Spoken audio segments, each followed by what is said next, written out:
And we are live. Hello, everyone. I hope this is going to work well because I am now, in effect, streaming and sharing my screen where I will be also sharing my screen. So I hope nothing bad happens, nothing breaks. We don't have infinite loops and so on. Um, but how's everyone doing? Okay, good. I'm very All good. right. So, Busy at work, but yeah, I'm fine. what I want to talk about today is a bunch of interesting things coming out of Lebanon. Especially, I mean, mostly. I'll talk about several things, but one of which would be this. Okay, and Bobo. Now I'm looking at the YouTube chat. Bobo's here, saying hi, guy. Um, okay. Already we're having an issue, which Mm. is I can hear myself twice, But which makes sense because I'm on You the have to fix it. Are you using what? OBS by any chance? No, I'm using StreamYard. Um, I found that when I was using OBS yesterday, that I had to double check that my speaker and my audio was on the same one through Windows settings and through school settings, and also through the streaming software settings. And I think you also have to turn off your audio under the global if you have that under the stream. Um, If that makes any okay. sense. Tell everyone to close their mic or use headphones. Monkey's saying. Monkey's here. Hey, Monkey. I think everyone's mics are off. I think it might have been from my side, although now I can't hear it, so maybe it's fine. Monkey, you don't have a group discussion thing, right? Like, it's me and Ali at this point. So, like, you don't have experience with this and how to do it properly, correct?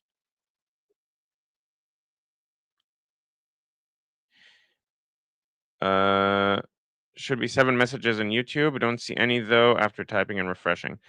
Okay, so this is RGR. It's on 2 channels. That might be the issue. By the way, I'm only seeing 4 comments in general on the stream. I don't know if there are 7, then that's a problem because I can't see. I can only see 4. But I think if you can't see anything, that might be because it's on the other channel.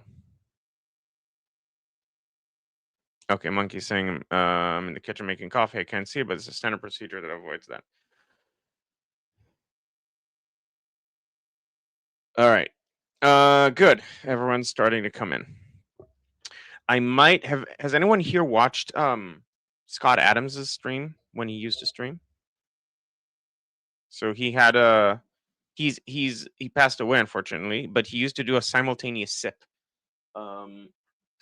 where there was like a ceremony where everyone would take a sip of their favorite beverage at the same time. I might do that at some point. Like do like some sort of like ceremony to start the streams. Seems to have worked well for him. And created like a nice. Also, for most of you, since it's morning, it might be nice to like, okay, let's take the first sip of the coffee together or something along those lines. All right.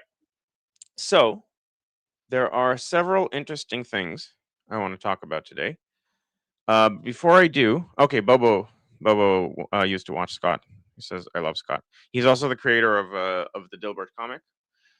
Yes, Scott Adams is comic strip author. He also had a podcast called Coffee with Scott Adams in the mornings.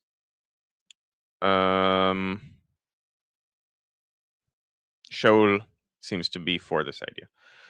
Okay.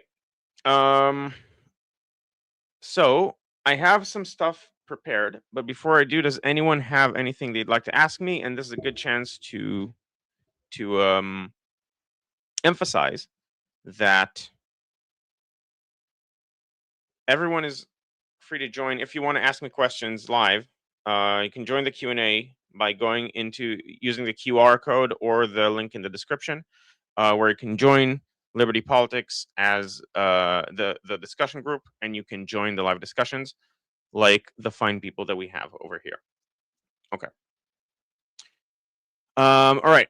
So before I start with my spiel, does anyone have anything they would like to talk about, ask about, would like me to focus on? Give it like 10 seconds, and if there's nothing, I'll. Oh, I should. Okay, I also need to open the chat. Guy, if you notice, my cat, I still have cat privilege with Danielle. Yeah, I'll address this at some point on the stream. Okay,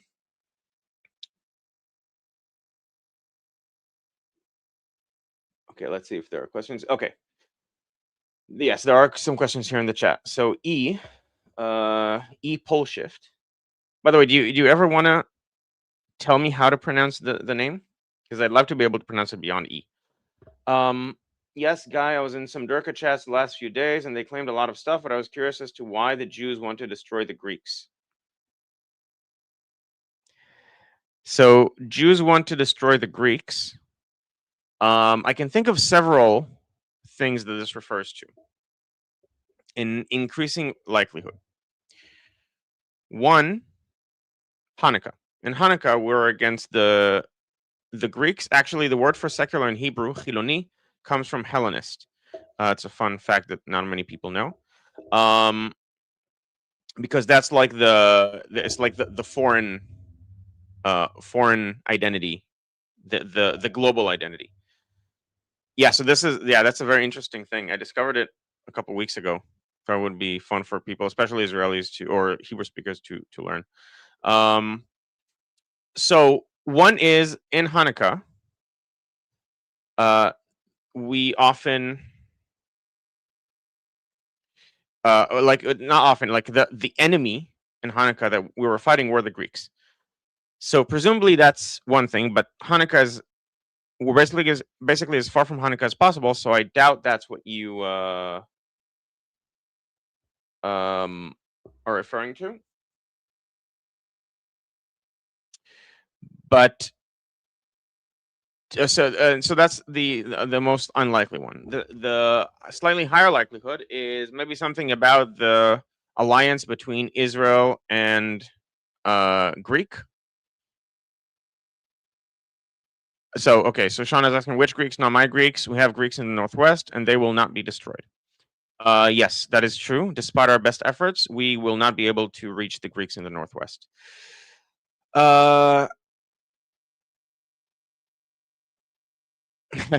So Monkey is saying, isn't that just a lie? All Jews destroying all Greeks sounds like many Jews agreeing. That never happens. That is true. Jews are incapable of agreeing with one another, except for global conspiracies, where we're suddenly very much in sync. And people like George Soros are now in lockstep with people like Ben Shapiro, and it's all just one big conspiracy, even though they have fundamentally opposing worldviews. So we don't want to destroy the Greek, but it's either Hanukkah or our alliance with Greece against Turkey right now is practically going to destroy Greece, or let's see if I can quickly find it. Something that happened today, and this just shows you how insidious the anti-Semitic campaign is. Let me see if I can find what I think is most likely that this refers to. I was actually considering putting it on the stream. I decided against it, but now since this is relevant, okay. In Cyprus, so now we have an election coming up, as most of you know, in exactly 3 months.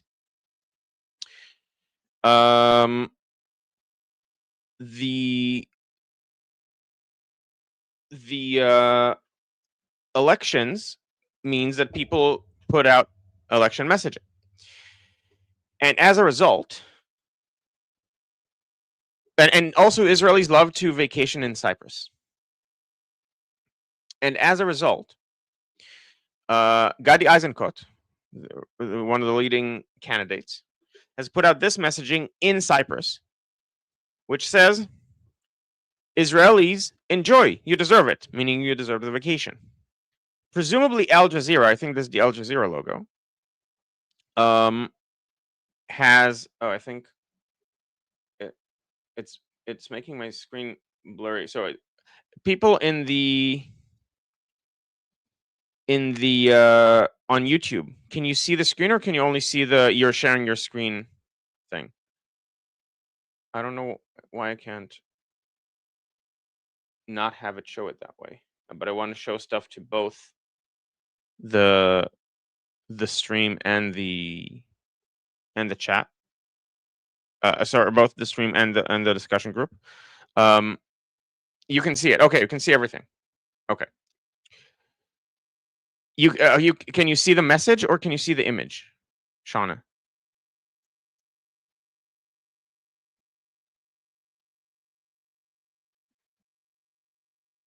Let me wait for the answers to come in. So, can see bottom image. Not sure what it is.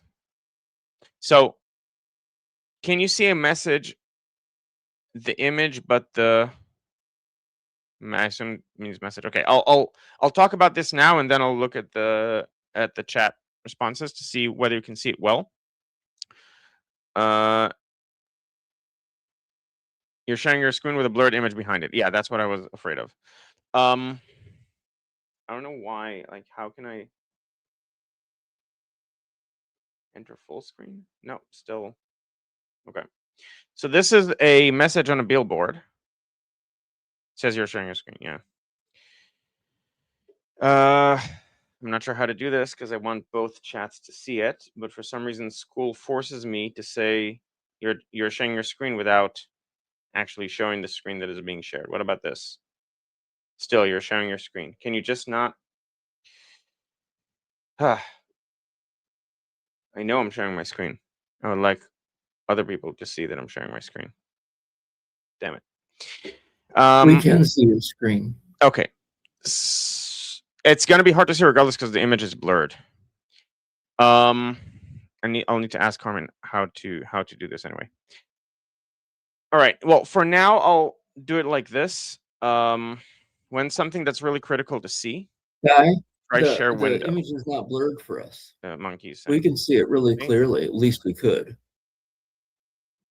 Yeah. So what I just did is share window. Mm-hmm. So the people in the group. Okay. What I'll do is I'll briefly show it to the people in the group, and then I'll share it on the stream, I guess, because you guys in the group, you were able to see it clearly, right? Yeah. Okay.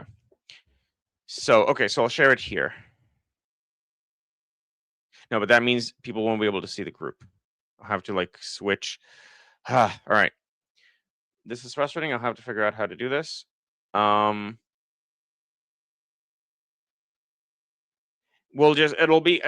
have to be blurred. Most of the stuff I want to show today is not important, but I'll have to figure out how to do this moving forward. So this is a sign that says Israelis enjoy, you deserve it, meaning you deserve the vacation, and this is in Cyprus.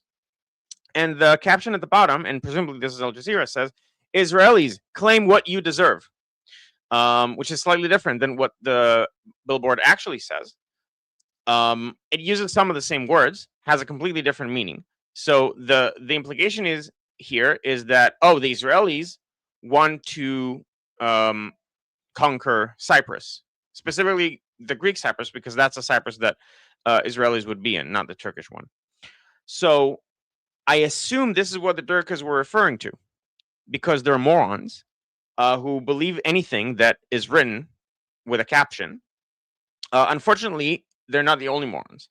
There are many morons who would buy this and not do a modicum of checking of whether this is true or makes any sense. No, so the billboard is in Hebrew. It's for Israelis who are vacationing there.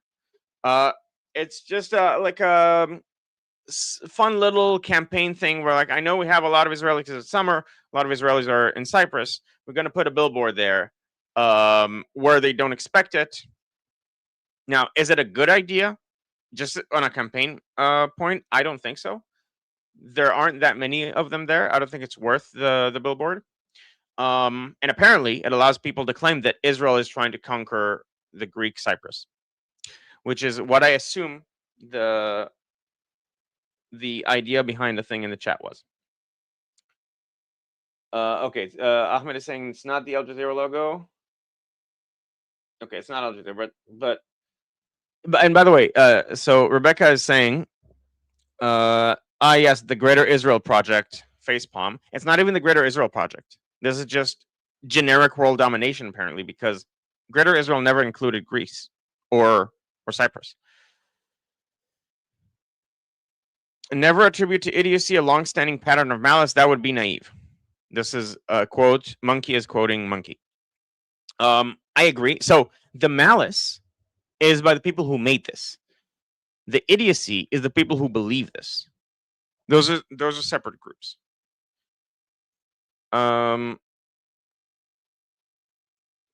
Okay, yeah. Why do people always think Jews are trying to take over the world? Apparently, you're also trying to conquer South America and presumably also India. Just places that are travel destinations for Israelis are now, the claim is that we're trying to occupy them and conquer them. It's insane, but we've reached a point where education in the West is so poor that this becomes a something that people would believe, unfortunately. All right. So I assume that was the question.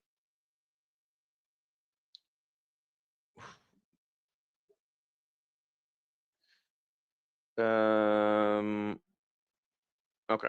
It's hard. I have to watch two chats. All right. I'll get the hang of this.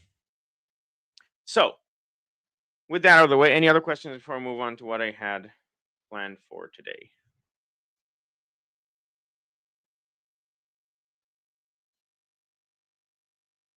All right.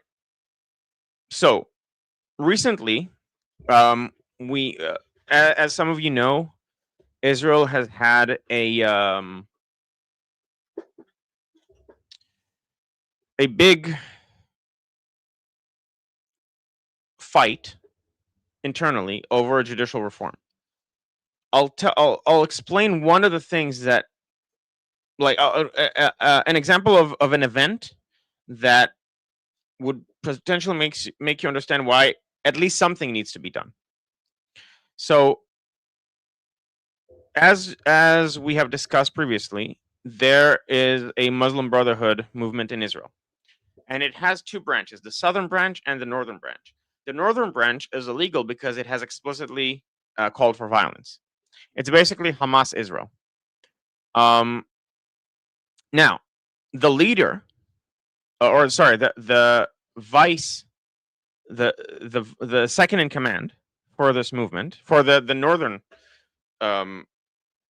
movement,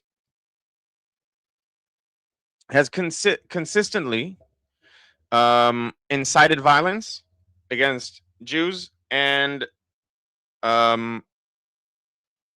praised Hamas terror attacks in Gaza 5 years ago, and he has been indicted for incitement to violence, incitement to terror. Okay, so good comment. K to 12 elementary and university indoctrination is why liberal Jews accept the leftist propaganda. Yes, unfortunately. Okay, and he stood trial for 5 years. It took 5 years for the judiciary to discuss 3 posts, like publications and sermons that he gave on his Facebook page that were very explicit and very unequivocal as a call for violence. No one was disputing that he was the one who gave them. And he essentially called people to massacre the Jews.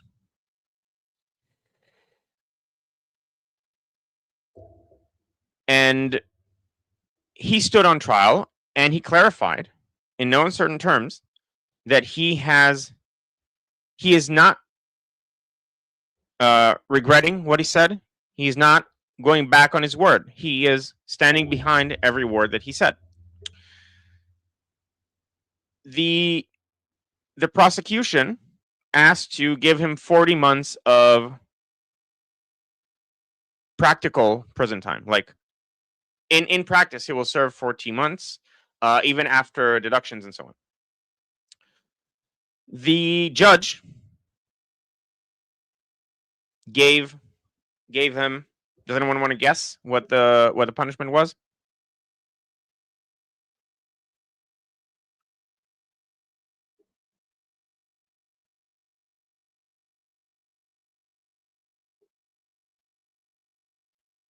Yeah, so Rek is saying not enough.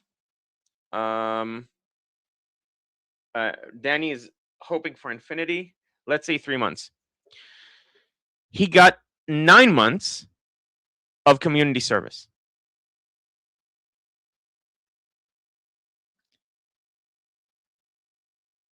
Yeah, 9 months of community service. Among the reasoning, like the reasons that the judge gave for why the punishment is so soft, Khatib, that's the name of the guy, sent his kids to higher education and taught them languages. This is a person who incited for violence and explicitly like massacring Jews. He got 9 months of community service. The prosecution is going to what's the word? It's not going to accept the verdict. It's going to go to a higher court. What's the word? Can anyone in the chat help me out with the word that I'm looking for? Appeal. Thank you. No, the judge was not Arab. The judge was a Jewish woman. Just presumably left wing. So that's one thing. Appeal. Yeah, appeal. Thank you, everyone in the chat. So the prosecution is going to appeal, and hopefully this is not going to stick. All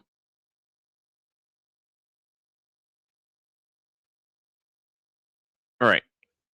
So another thing to talk about, and remember you heard this here first, most of you. Now this is, I'm not the one who came up with this theory, but I think it holds water. Right now the leaders, like the fight is between Eisenkot and Netanyahu, and those are the two leading candidates, with Bennett as a distant third. So starting fresh, this is in Israel. This is an Israeli judge. It's the reason why. It's one of the reasons why people feel like we need judicial reform. Also, in order to make the courts more diverse in opinion, so not everyone is on the far left of Israeli politics. So you have some judges that represent the divergence opinions in Israel. So, as many of you know, I have shown this. No, this. Okay. I have often shown this graph that I made. So far, the changes haven't been substantial in how the votes are distributed. So I'm just going to show the same one. If there are massive changes, I'll update it. But for now, this is roughly where things stand. Okay, and so people in the discussion group can see this. By the way, if you want to see the graphs better, you can join again the discussion group using the QR code at the top left or the link in the description. Right now, the fight is between these two guys, essentially, and it's not necessarily who's bigger. It's the one who has the bigger block is going to be more likely to be prime minister. I think still there's going to be a unity party that shuffles the card. But an interesting theory was that so Bennett was a prime minister with 6 seats, like 5 years ago, and he got that because he was willing to cross over from the other side, and that was like the payment that he needed to get for it. People are now claiming that Avigdor Lieberman is going to pull the same thing, so that if Eisenkot wants to replace Netanyahu, Lieberman is essentially going to say, well, you're going to have to make me prime minister with at least, like, we had a prime minister with 6 seats, at least I have 10. And so he'll say, I want to be prime minister, otherwise I'm moving to the other bloc. And essentially handing Netanyahu the premiership. Now, this might happen. People are saying, like, this is something that the smart money has, like, Lieberman as a dark horse, even though right now it's not in the public discourse. I don't think it's going to happen with the Unity Party, because the Unity Party is going to have way more power. So I don't think it's going to happen, but just something to keep in mind that it might. All right.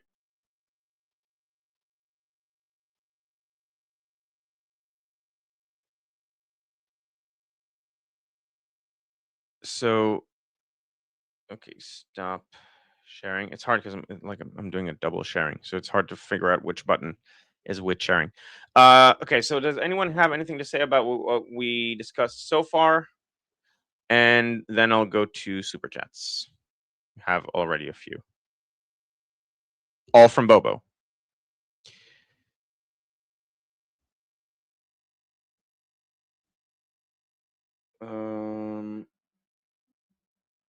Okay, no. All right, so Bobo is asking for a safer, freer, and more Swedish Sweden. Men in general, it'll be nice if populations stop importing foreign populations that don't meet their values. I think the bigger issue that needs to be resolved, though, is birth rates and being above replacement. Because right now, the reason this started in the first place, and the reason that conservatives in Britain did this as well, is that economically, if they wanted to keep the level of living that they had to import populations that for unskilled labor and stuff like that, and also to just not have the population shrink because their social security depends on future generations paying off past generations. And so you really need to take care of a deep cultural issue, which is birth rates. Next from Bobo, this is not the first time you've asked this. Why do liberal Jews in the West have suicidal thoughts? I've actually answered this a few streams ago to you as well, I think. You remember the answer. It was a very in-depth answer, and so I'm not going to repeat it, but I think it was either last stream or the one before that, so you can go back and watch it to get the answer. Why are gays left-wing and terror in Berlin? So terror in Berlin, for those who don't know, in the gay pride parade, there was an Islamist who went on a massacre spree. Because of course, that's what would happen, you dumb fucks. This is not something you can expect. Like, you import populations that are highly conservative, way more conservative than your native populations, and way more violent in their treatment of sexual minorities. This is what's going to happen.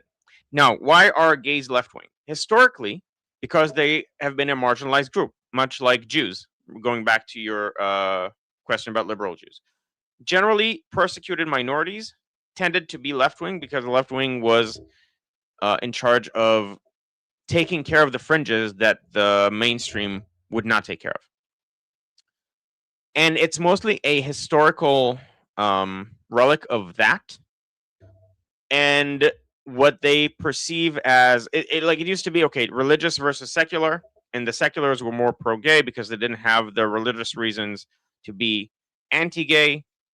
But now, the secular left, and in my mind, it's because it has to do with what liberalism fundamentally is, which is a breaking apart of, like, a generalization of everything, like a universalization. it got to the point of not having an identity, and so you start expanding. Your identity is expanding your circle, expanding the things you identify with. And so as a result, you started identifying with the furthest fringes that are in your society, which is to say the Muslims, which over the last few decades have been imported, and we're already well familiar. It's well ingrained in us as Western society that there are unfairly maligned minorities where there are stereotypes about them that are fundamentally not true, and those need to be fought. And so, as reflexively,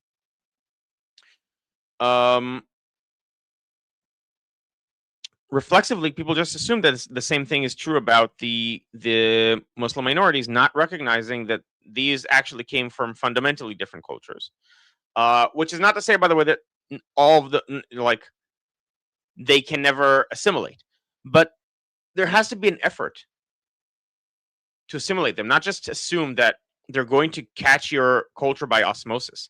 If you don't have a strong culture and they have a strong culture, then their culture is going to spread while yours gets swallowed up. So you need to have if you want to import people from different cultures, you have to have a strong identity and to be able to say, yes, this is my identity, and if you want to be here, you have to accept it. The West has not done that, and it has imported way too many people. So historically, gay people are left wing because of that, but because they have been opening up to these new ethnic and religious minorities, which is generally what the left does, and the gays themselves are one minority that needs the protections that the left generally provides. It has now come to the point where they are protecting the people who are going to eat them alive. So Bobo is saying Muslims can assimilate. Sorry, Guy. I don't think. I think Islam, as Islam. So I agree with Armin here. Is way too strong of a worldview to assimilate, but individual Muslims can. There are people in the West that are Muslim, that are vegan, that hold a whole host of fundamentally Western values, and they treat their Islam in a way Islam is not meant to be treated, which is to say, like Christianity, like a Protestant Christianity, in the sense that it's like a cultural flavoring. I mean, they believe, they pray, but they fundamentally hold the Western, in parentheses, Protestant Christian values that led to modernity and cultural diversity, which would not have been possible, for example, under Catholic Christianity. Again, original Catholic Christianity, not what we have now. And also, Bobo is saying Israel is a dictatorship of female leftist lawyers. I think that's a bit much, but we do have a problem that needs to be addressed. Okay, so with that, I will move on to my next few topics. So I'm going to share this mostly for the audio. You don't need to see these people. This is an interesting things are happening in the Middle East with regards to Israel. Several points pointing to a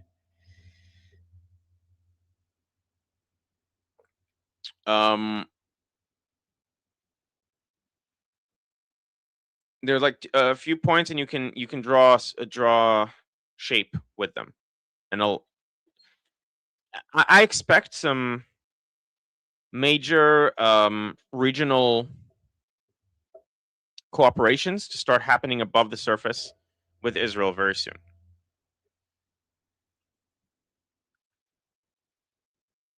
So Amir is saying no one cares about the good Muslims that can assimilate. There are too many who can't. Yes, that's true. And if you want, and that's why you have to filter out the people that you import. You can't just bring people in and just assume that they're going to succeed in being part of your culture. Okay. So this is in Arabic. I'm going to translate as we go because this is very, very interesting.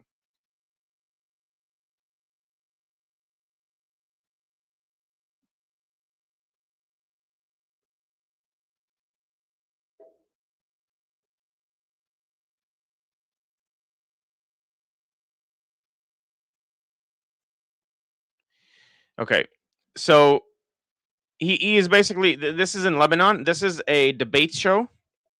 There's a guy called Johnny Fakhri, I think. Yeah, I think that's how it's Fakhri. He is a Christian, Lebanese, and he's now first he's saying, look, Islam. He's talking about the good things about Islam.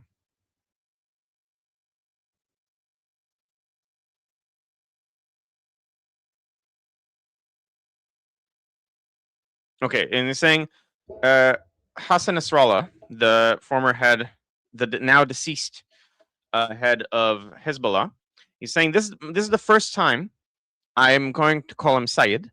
I don't like him, but I'm a Christian, and we're meant to forgive and to love our enemies as well.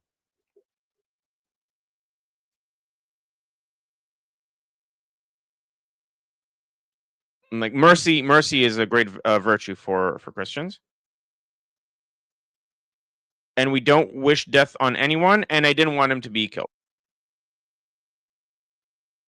So Sholis is asking, do you know Arabic? I do, but also there's Hebrew subtitles here as well, which makes it easier. But I do. I mean, I understand what they're saying. I don't need the subtitles.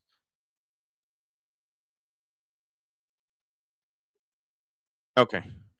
I don't know if the audio is cutting for you people as well. I was saying I wanted him to stand trial for an explosion, a night raid explosion in a warehouse in Beirut that killed a few dozen people. That happened because of Hezbollah. And he's saying, and even though I respect Muslims, Hezbollah never respected us.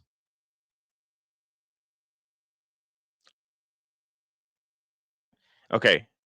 And this is in contrast with Islam. So what he is trying to do is to attribute to Islam, and this is a discussion that I've had with Armin as well. And I don't know. I mean, I think we half agreed. He's saying the real Islam is the Islam of the. He's saying the Arabic Gulf, but as we all know, it's very clearly the Persian Gulf. Of the Persian Gulf, of Renaissance.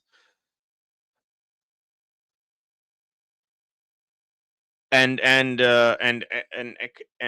economics and the free and sovereign and stable individual.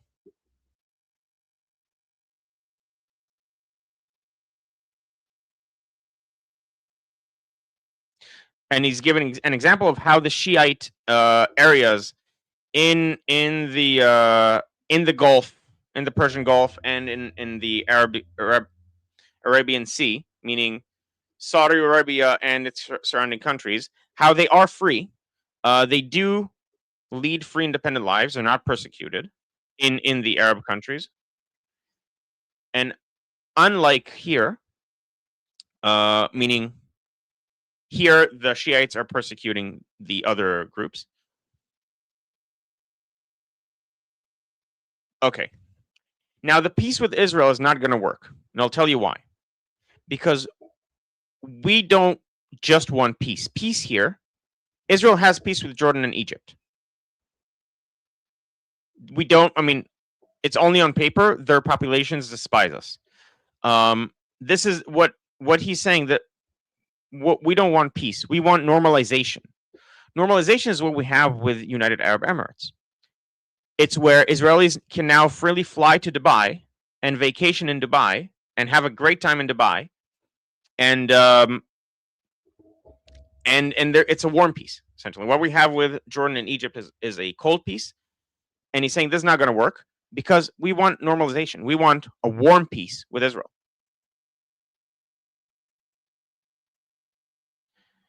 Now the host or the person who's leading the show is laughing at this, but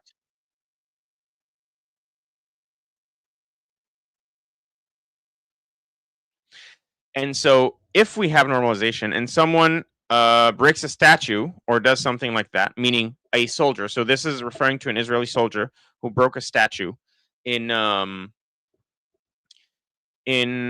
in Lebanon during the war, and then Israel paid them back, gave them a bigger statue, and punished this person. And so he's saying if we have normalization, and someone breaks a statue or does something like that, then the law will apply to them, and he will be arrested, and they will be arrested.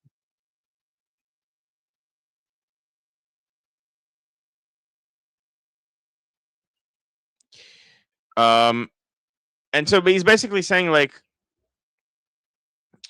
if we had peace, they would create a militia, and then come and say, "Oh, had I known him in this case being Israel," but he's attacking Hezbollah here as one of those militias that was like descended onto Lebanon from up high, from countries that they allegedly had peace with. Okay, and I said, yes, I would like to drink whiskey in Tel Aviv. And it's like, oh, what? Did they really just? Is it just that I really want to drink whiskey in Israel? No, this is a message of love and peace, so that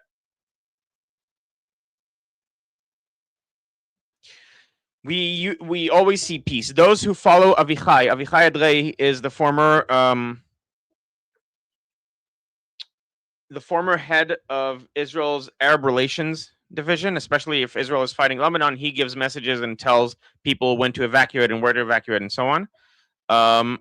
And those who follow Avichai, this person, now, by the way, he's since been replaced by a Muslim captain in the Israeli army, who now does the same role.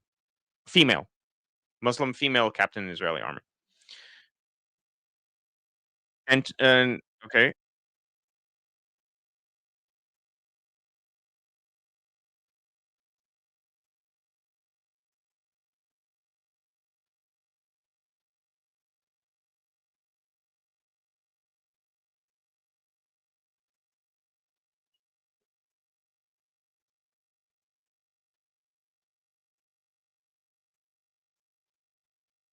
Okay. I mean, he's saying, you can't call me a traitor. You guys bought the pagers from the Mossad. You guys, like, there are agents among you. You being Hezbollah. So don't go and call me traitor, because I want to have relations with Israel. And we want peace. Will not allow you to put us in another situation, in more just devastation, which is what you have caused by your refusal to have peace. So this is one. Another, I won't play this video, but Luay Sharif, I showed him in my last stream. He is essentially saying, look, all you Arab people talk about Bait al-Maqdis, like from Arabic, from your sources from the Quran. Your Bait al-Maqdis is Beit HaMikdash. It's actually the Jewish temple explicitly. What you're saying, he's teaching the Muslims history, by using the phrase Bait al-Maqdis. You're in fact admitting that Israel is the party that is in charge of, or that should have sovereignty over Jerusalem, because you're talking about the Jewish temple. All right. I'll quickly stop sharing. There's another video. I'm going to find it soon. So the Ukrainian ambassador to Israel. So, okay. Iran's foreign ministry is claiming, as I assume some of you saw with, I stopped sharing the whole. I stopped the wrong sharing. 1 second. Okay. Here we want this. There you go. And here's where I wanted to stop the sharing.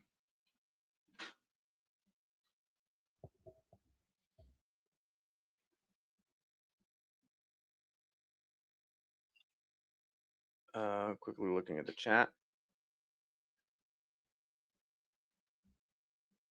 So Ahmed is saying he said free human in the Arabian Gulf. There's no freedom in these countries. I think he means freedom in the sense of Shiites are not being persecuted in Saudi Arabia. I think that was his claim. I don't know if this is true. He was pointing out to Shiite communities that are not persecuted. But I assume you are going to know more than me. But nevertheless, that was the claim. Essentially, he's saying what we want. He's essentially trying to say, you're not real Islam. Real Islam is actually progressive and moderate.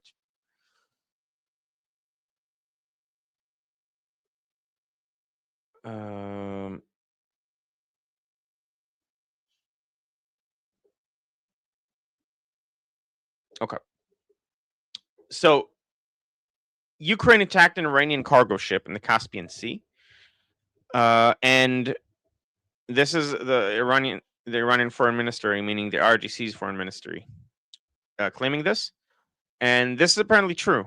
This was a cargo ship shipping weaponry and so on. And in response to that, the Ukrainian ambassador to Israel said, we're fighting the same enemy, a different side of the same axis of evil. So I think this would be a very good development if the Ukrainians understand that Israel is an asset to them. That we should work together to topple the regime, both regimes, actually. Okay, now there are also fights between ongoing, like even though the U.S. and the IRGC haven't shot at each other over the last couple of days, there are still fights between Houthis and Saudis, and actually Saudi elements were able to conquer an area that belongs to the Houthis. They've managed to scare them off and conquer some of that area.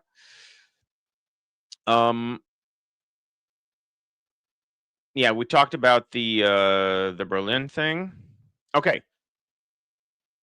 Ahmed al-Sharia, who is the president of Syria, aka Mohammed al-Jolani, gave an interview with Al Jazeera and making the following claims. 1, we're working to get a security agreement with Israel. We have no intentions. 2, we have no intentions of militarily intervening in Lebanon. 3, we're in discussions with the Lebanese government with regards to finding solutions that would take. It's a bit poetic, but take Lebanon to safety, to safe shores. And one of the reasons is that any chaos in Lebanon would directly affect Syria. Everyone in the region wants Hezbollah eliminated. Basically, that's where we are. We support that Lebanon would be the sole holder of weapons in Lebanon, as well as with regards to decisions of war and peace. We are avoiding confrontations with Israel, and we have no interest in a confrontation with Israel. We are working along with several countries to reach a security agreement with Israel. And if this agreement with Israel succeeds, it will pave the way to total lasting peace without, and this is important, without giving up Syria's right over the conquered Golan Heights, which is practically speaking not going to happen. But you might find some sort of solution. I don't think it's unsolvable. But the idea now, this is one of several conversations, like the next one I'm going to read, where there is explicit talks of lasting peace with Israel. One of the reasons for this is that Trump just passed some of the oil path that he wants, that's related to IMEC, in Syria in a way that would go into Lebanon and Israel and not Turkey, which is a good sign for like where they are. Kevin, thank you for the gifted membership. And yes, Dr. Ellert is correct. Don't forget to like the stream, subscribe to Liberty Politics, subscribe to my channel as well. Comment, join the discussion group. You can see the QR code at the top left. also in the description. And also subscribe to my channel. Link is in the description. I'll briefly post it here as well if you'd like to hear in-depth Middle Eastern analysis like what we're doing now. Yes, so Shul is saying the Great IMEC corridor. That is correct. This is what we're talking about. So Trump recently moved some pipes through Syria, and for this to work, they're going to have to normalize essentially with Israel. And I think that's what's causing this shift. Now, something to keep in mind is that words are cheap.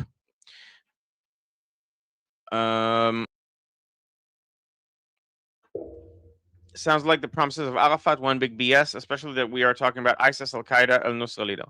So there is something about Sharia that is unclear, because allegedly people with some knowledge claim that he's actually flipped while he was in prison and might not even still be Muslim. But he still holds.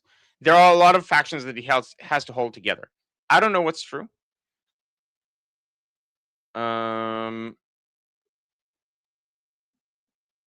So, but that's something to keep in mind. I think I forgot. It may have been Amjad Taha who said this. I'm not sure, but Amjad Taha is generally reliable, and he was very, very optimistic about Syria under Ashara. So we'll see.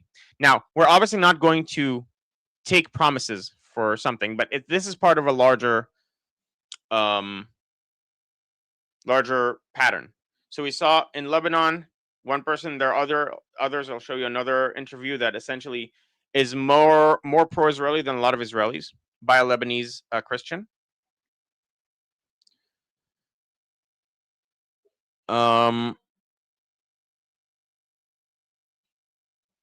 And the next one is the president of Syria. Sorry, not the president of Syria. The Israeli president Herzog has just talked to the king of Bahrain, and both the conversation and its publication was initiated by the king of Bahrain. And they talked about the increasing strength of the relationships between Israel and Bahrain. Okay. There's another.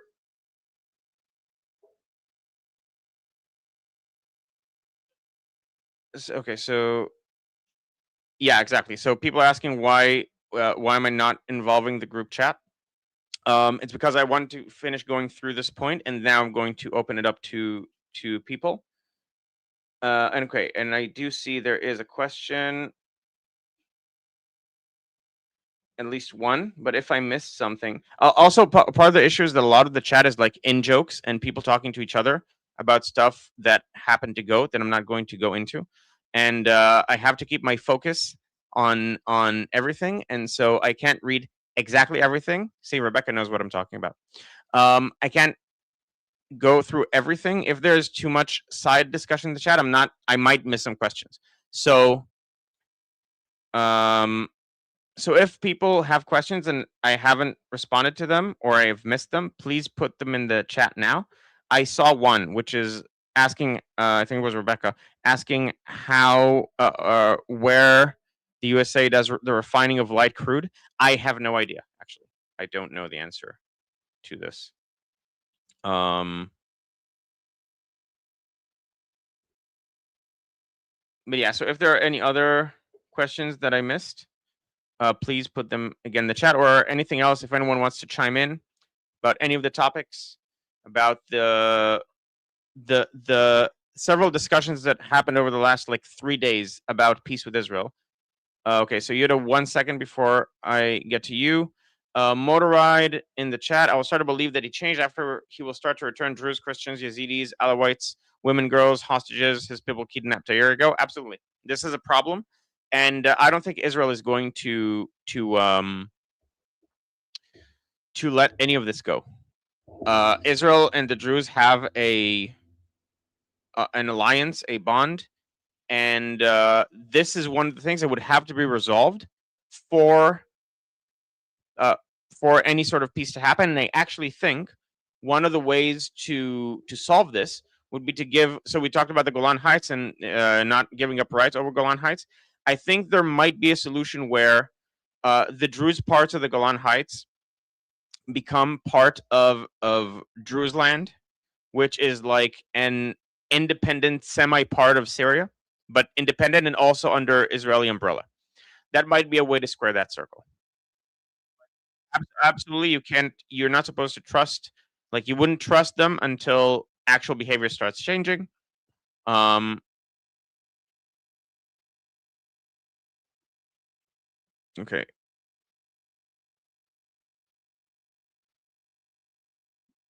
So someone, Hungry Yaj, I sent a question. Can you repeat the question? I must have missed it. I'm sorry. I'm keeping up with two chats at the same time. Okay. So Yuda, feel free to now chime in. Say what you have to say. Hi there. Yeah, I think Giuliani did imprison Red I can't hear out it. with Okay, other. now I can hear it. Can you hear me? Okay. Yes, now I can hear it. It had been when Giuliani was in prison. He ratted out his other colleagues from ISIS. Yeah. But you know, for example, the Palestinians in Hebron will hate the Palestinians from Ramallah and rat each other's out. So it doesn't prove that he changed his ideology. And from what I hear, how Syria goes, Syria is now an Islamic State. So, and I know the ideology in Islam. So we are on his plate. I can totally buy this. I'm not. I heard it was interesting when I heard it, but I wanted to say, well, I'll wait until I see it. There is a difficult balancing act. Like if it's true or if it's false, even if he is not an Islamist, almost everyone around him is. And so practically speaking, this is an Islamic State until proven otherwise, until he actually manages to clear the ranks or manages or like until, okay, without talking about intentions, until he actively clears out the ranks of the Syrian government of Islamists, he should not be trusted. We should assume that he is ISIS.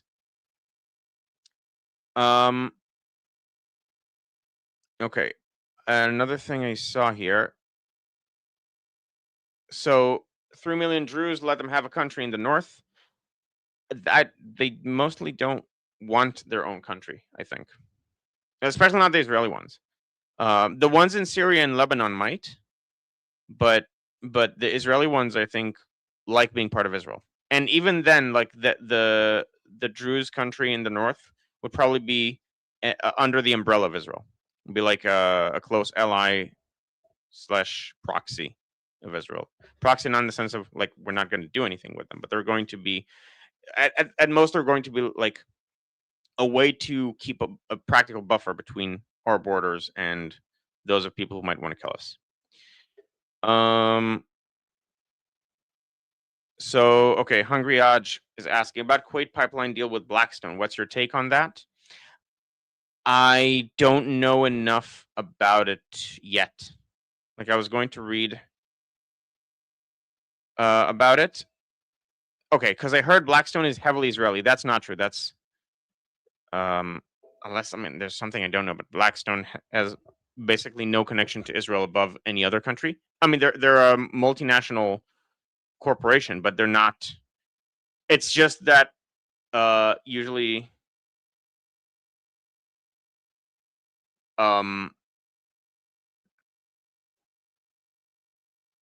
like they're strong, and a lot of conspiracies are about Blackstone, and a lot of conspiracies are about Israel, and so they're the same. But I don't think they have any important connections to Israel. Sassel is saying free. May I chime in with background information? Yes.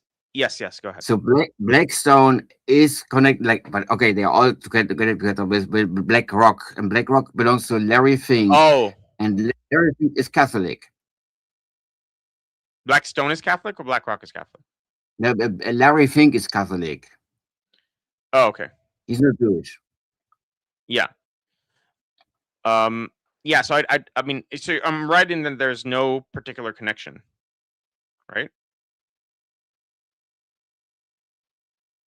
No, between the it's not Chabad. Let's say that. Yeah. Okay. There you go. All right. So Sahsel is saying, free Iran from occupation of Islamic anti-enlightenment death call Turk government and bring back stability for the world through free markets and John Locke liberalism. Amen. I mean, I completely agree with this. Coffee, aspirin. Should you take those together? I don't think that's a good idea. Nevertheless, donated 10 joules. I actually have no idea what joules are. If anyone wants to explain it in the chat, I'd love to hear it. I've started hearing about joules over the last few days, but I'm not sure what they are.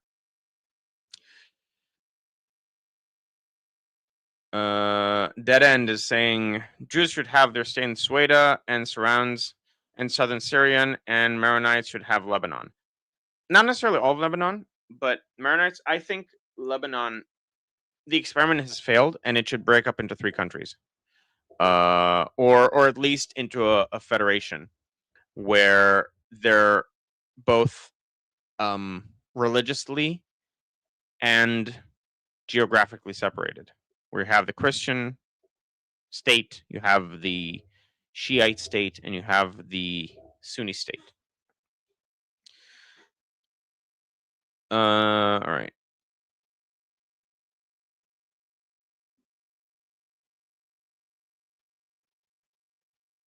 But Fink sounds Jewish. I mean, many names can be Jewish. There are Jewish Finks, but there are also non-Jewish Finks. Okay, yeah. Kevin's saying not to be confused with Black Rock, which I did do.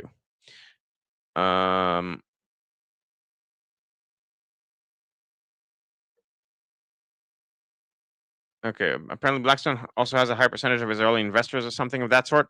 Maybe, but that it's still fundamental. It's not an Israeli or Israeli company or tied in any way to Israeli government. You might have some Israeli investors, like you have investors from several countries because it's a multinational corporation. What's Maronites? Maronites are the Christian Lebanese. Okay, so apparently joules are a YouTube currency that eventually adds up to actual money. Okay, so apparently coffee and aspirin are good together. So I was wrong about that. Learning something new every day. Yeah, the Mordechai Kedal solution for Lebanon. Basically, I mean, it's only 3 states, but yes, Mordechai Kedal has a solution for the Palestinian problem where you divide them up based on their practical tribes, how they actually are divided up in practice in different cities. Each one has its own municipality with autonomy, and all of this would be under an Israeli umbrella, and they'd have like semi-autonomy as cities, not as a country. And that would be the solution for the Palestinian issue, according to Mordechai Kedal, and it's something like that for Lebanon.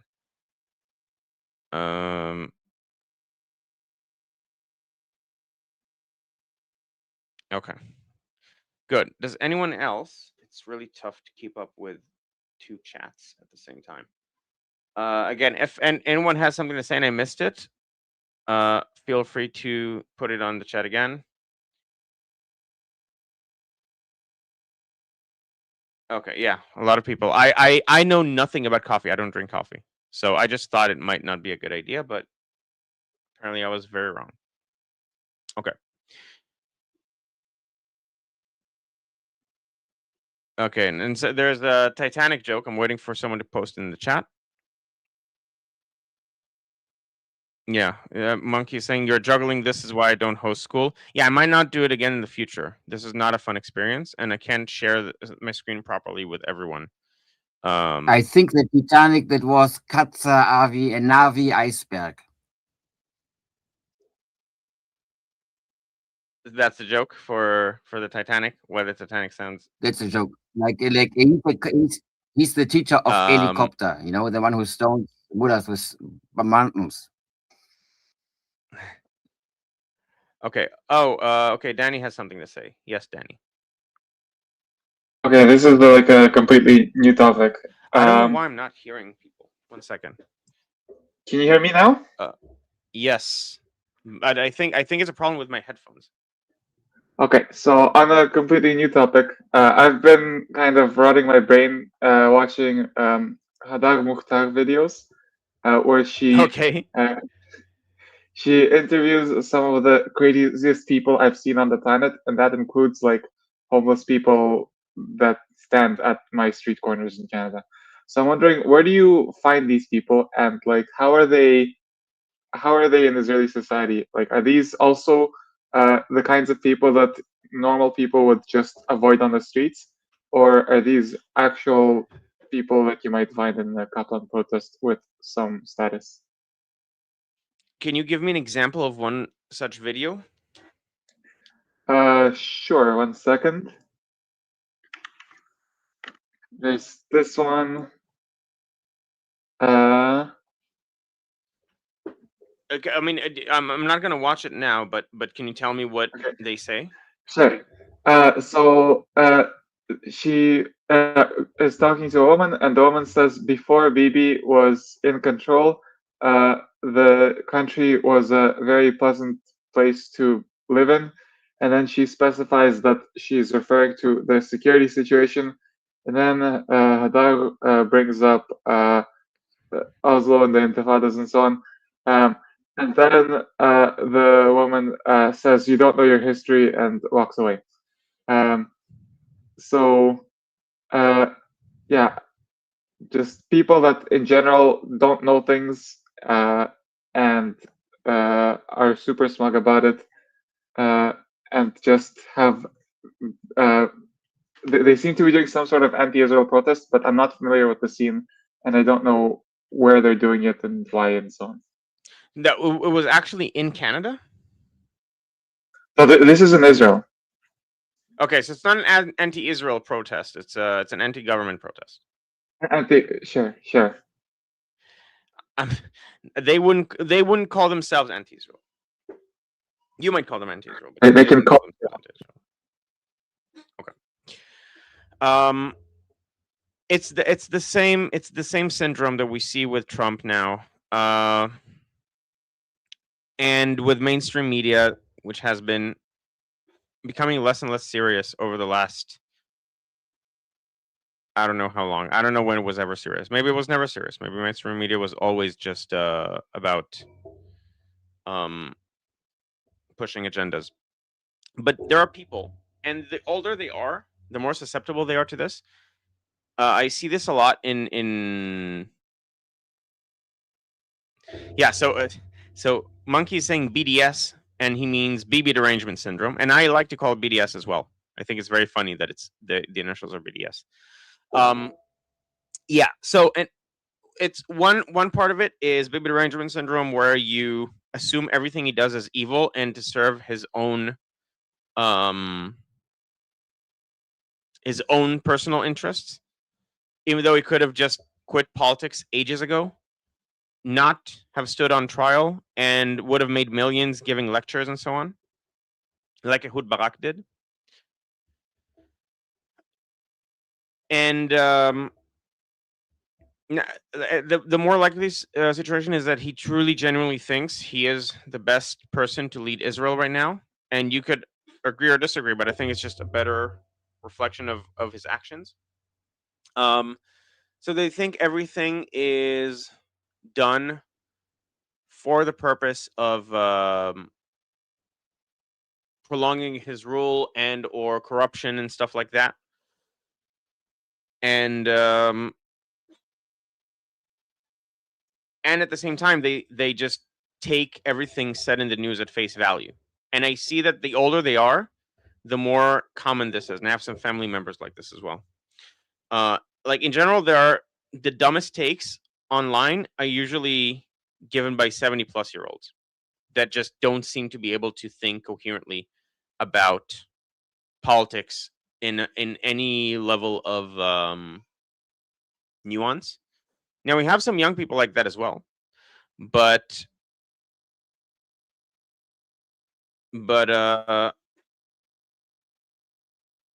so Amir, I'd love to see some of what you mean by this. Before, maybe differences are bottom to top. Now, knowing Amir, he's saying things were much better before Netanyahu. I'm not saying they were significantly worse, but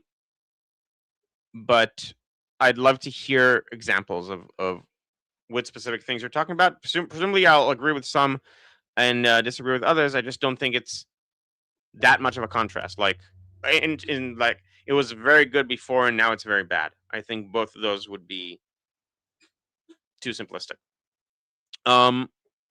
So Netanyahu, like people essentially just don't notice when they're being propagandized to, fortunately. Okay, so yeah, I mean that's basically it. And a lot of those people are in the protest. The median age of the people in those protests is 60 plus. And I think that has to do with it. Yeah. So I can I know like what kind of segment of population are we talking about? Is this like 10 people that stand at street corners, or 1,000, or what? It's a few thousand. It's a few thousand that stand in the same street corner in Tel Aviv because it's close to home. Now it's not just that. I mean, these are countrywide protests with dozens of people in each intersection, partially blocking the intersection, not realizing that they're only making people hate them, and people who are teetering are going to go to the other side. But I think, was someone else going to talk as well? Yeah. I was thinking about how older people have generally far higher trust in the kind of legacy media, TV news, etc. That's certainly the case here, and I assume it's the case basically everywhere. Yeah, I think this is a major part of why this is happening. I agree. I think I at least tried to say the same thing. Maybe I wasn't as clear about it as you were just now. But yeah, I mean, I think that's part of it. They don't notice they're being propagandized to. They just trust media and take what they see at face value. And it's like, well, how are other people not seeing this? Are they not smart enough? Are they evil? The news keeps showing me how bad everything is. So why is not everyone agreeing with me? And it's such a cognitive dissonance that they can't resolve. And putting that alongside with the research by Jonathan Haidt about the moral so he has moral foundations theory, but also he did research showing that liberals, and it's related to moral foundations. Okay, so moral foundations is generally liberals care about two moral axes. One is care harm, meaning that people should feel good, and another is equality, inequality, or justice, injustice, which is that like things should be equitable. and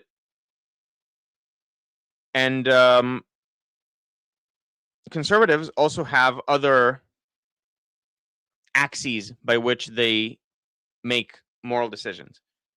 One is loyalty. Another is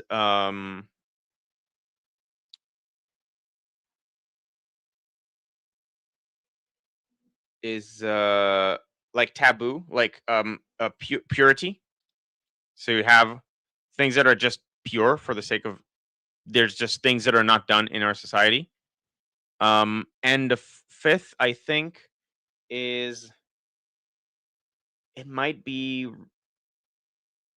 I don't want to say it without remembering it. But the issue is that liberals, because they only care about care harm, and fair enough, maybe care or harm is what fundamentally everything boils down to, but because they only care about that, they flatten everything that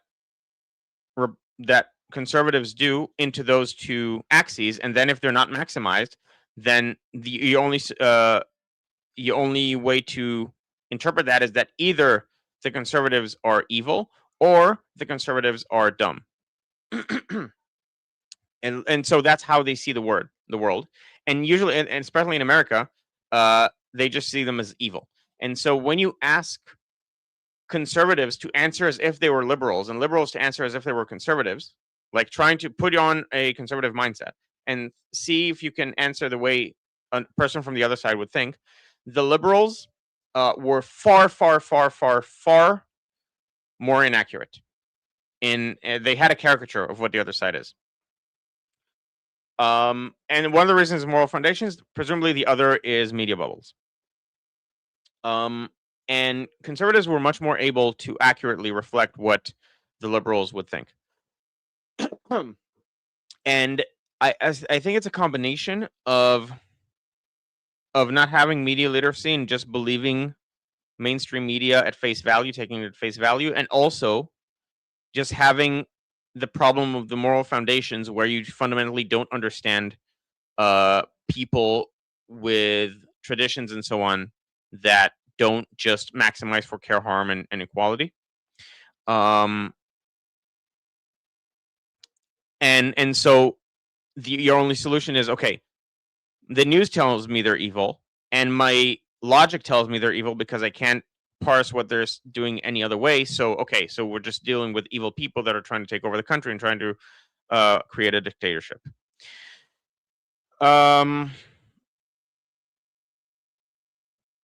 Yeah, so they weren't asked to steel man each other's position. It rhymes a bit with steel manning.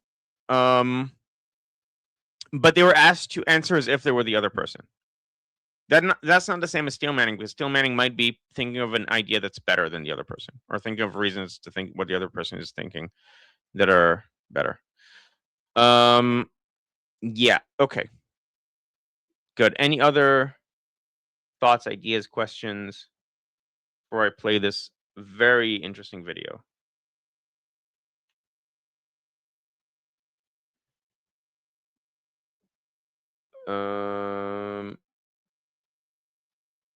Okay, so I'll move on to the next video. Now, it's a bit long, so I'm not going to translate it word for word, but it is very, very interesting.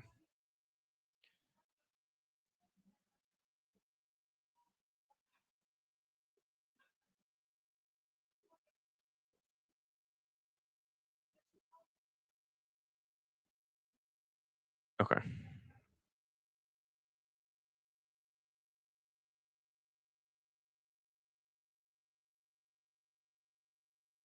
Put it in your head, after October 7th, Israel is not going to leave one Hamas member in its southern border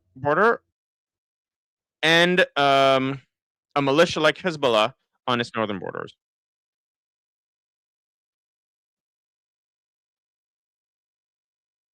Okay, so the interviewer is very anti-Israeli. And so he's saying any attack on the country of Israel, the Israeli defense, by the way, calling it Israeli Defense Forces, is also taboo. Used to be taboo. Now it's becoming less taboo. But she's interrupting him, saying, country, it's not a country. Do you acknowledge Israel as a country? Of course, I acknowledge it as a country. Defense forces. Did someone do something to open their mic? I wanted to ask something. Yeah. Defense forces. What do they call it if not that? What? When you say defense forces, what do they call it if not Israeli defense forces? Like the occupation army, Jaysh al-Ihtilal, the army of occupation.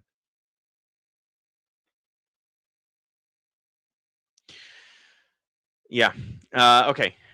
I'm going to continue. Okay, so this is a Hezbollah defender saying Hezbollah agrees to go with the Lebanese government as long as it's not signing a surrender agreement with Israel that also acknowledges Israel. Oh, you can't. Okay, so people are saying they can't hear the video. Do you want to hear? I mean, it's Arabic. Maybe for the tone. I'll try doing it so you can hear the tone of voice as well.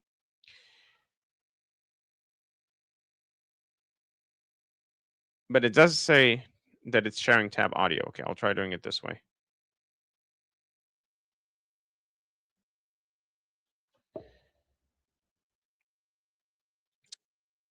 Good Arabic pronunciation. Thank you. Yeah, as I mentioned, I do speak Arabic. I'm not fluent, but I'm a pretty high level. I can hold a conversation. Do a weekend in Paris and you speak fluently Arab. Yeah, there you go. I just need a little bit of to go to a native Arabic speaking country like France, and then I'm all settled.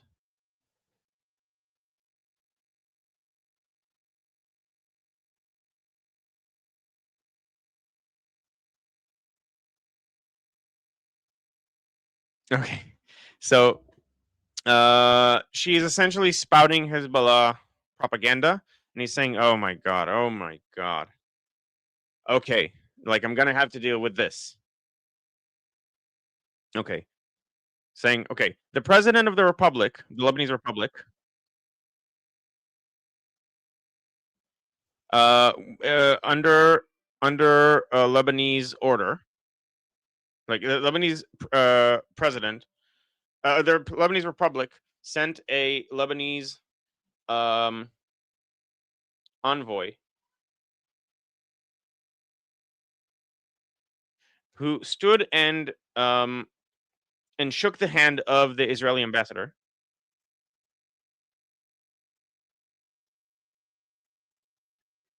And they put the flag of Israel next to the flag of Lebanon and signed a framework agreement between the state of Israel and the state of Lebanon. If my country acknowledges Israel, should I not acknowledge Israel? And she apparently she was nodding. He says, yes. What do you mean, yes? This story that Israel is this absolute evil and Israel is a terror state, and we have to be done with this story.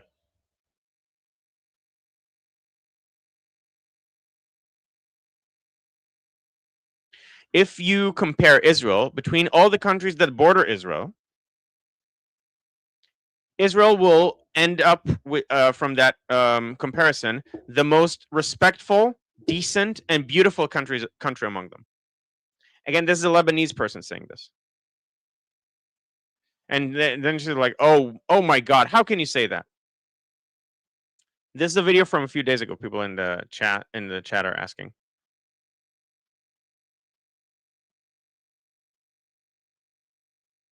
They say that Israel is a terror country and a criminal country, right? Okay, let's check. Go on Google.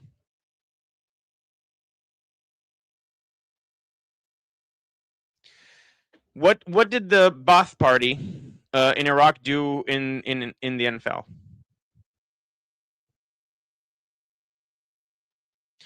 And what did the Syrian Ba'ath Party do in Tadmur and in Hama? And what did they do in Yarmouk? And she's saying, what I care about is Lebanon. What I care about is Lebanon. Let me finish.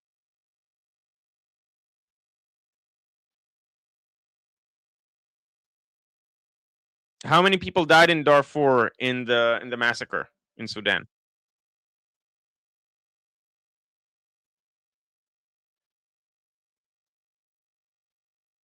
"20 years before Israel was formed, how many Armenians and Assyrians did the Turks massacre?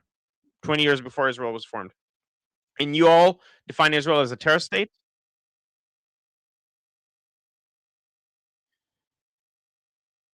He who lives in a glass house should not throw stones, is basically what he's saying.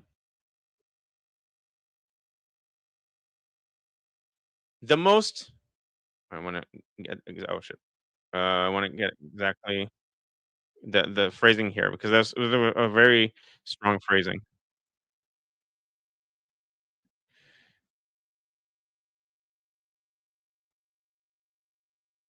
One second.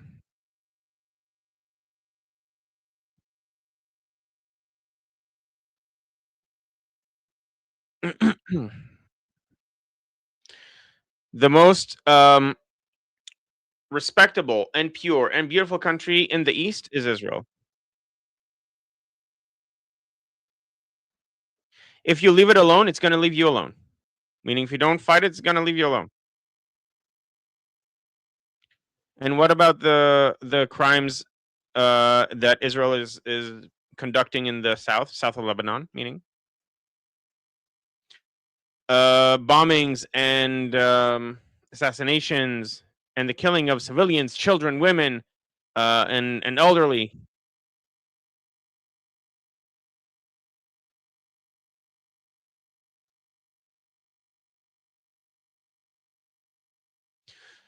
Listen, you can't launch a rocket at Israel, and the person who launched the rocket would go to sleep then among civilians, and then tell me and complain to me like, oh, why do they kill civilians? This is justification, like or excuse making, and he's saying, yes, I am justifying it. You justify the state of Israel?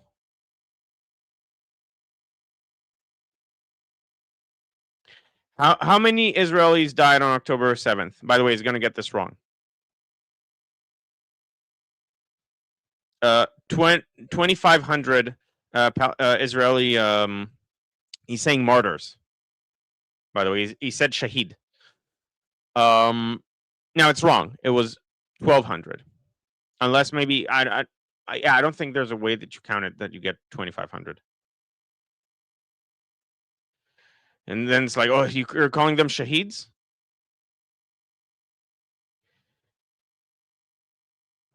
No. The civilian that you went in and killed is definitely a martyr.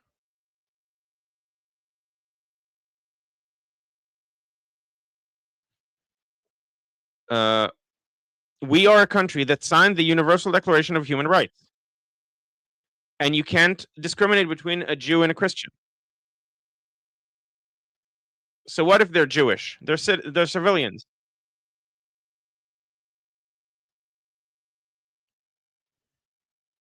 And of course, otherwise, what does it mean that we signed the Declaration of Human Rights? Wait, people can't see it in the chat? Okay, maybe. Okay, Motorride is saying, I think counts all the people that died since then. Why is that thing 2 frames per second? Because I'm sharing it in the group chat, and in sharing it in the group chat, for some reason, it's not showing it properly on my screen. It's something dumb about school, and it's not giving me the option to either. But I want the group to be able to see it as well, so it's the only way I can do it. No, it's not. Okay, it's not 25,000. It's 2,500. Amir is saying 25,000. No way. No, it's 2,500. It's 2,500.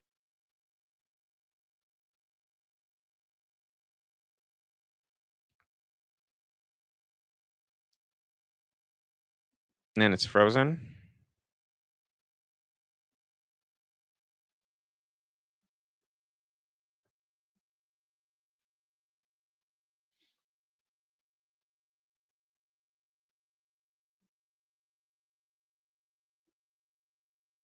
Okay, well, it's frozen for some reason.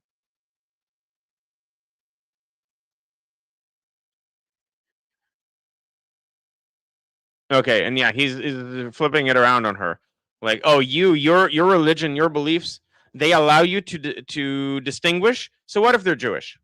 Which, of course, since they're Jewish, they're less human, according to her. She's not going to admit it because they have been flying the flag of human rights and universal human rights and so on for so long as a way to spite Israel. But now she can't admit it because he basically trapped her. What, being Jewish is a curse? It's a put down. The Jew is better than you and I.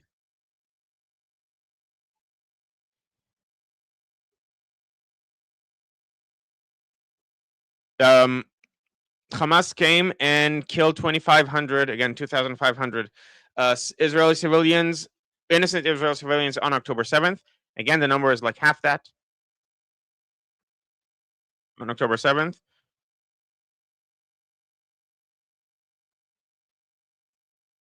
Where did the Israelis kill Salah al-Aruri, who is a commander at Hamas? He's like one of the probably like top 5 people at his day in his day.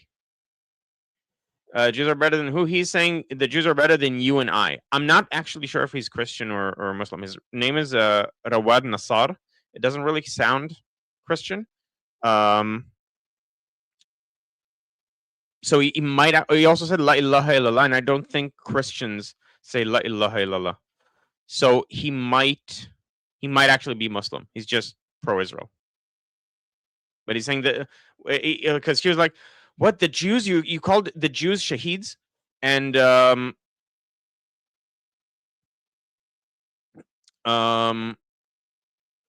wait, I lost the comment.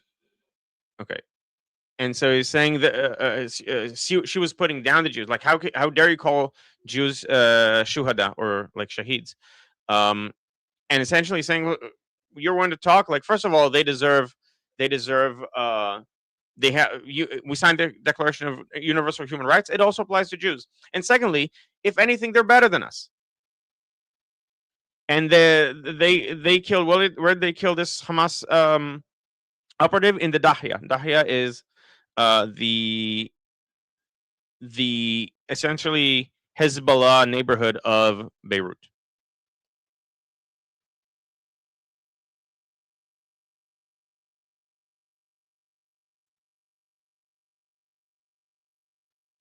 Okay, so if Hamas does that, and then Hezbollah hides Salah al-Arouri in the Dahya, if they, meaning Hezbollah, don't care about their own people, then I should care about those people. Because if they put him in the Dahya, that mean and knowing he's a elimination target, they're the one putting the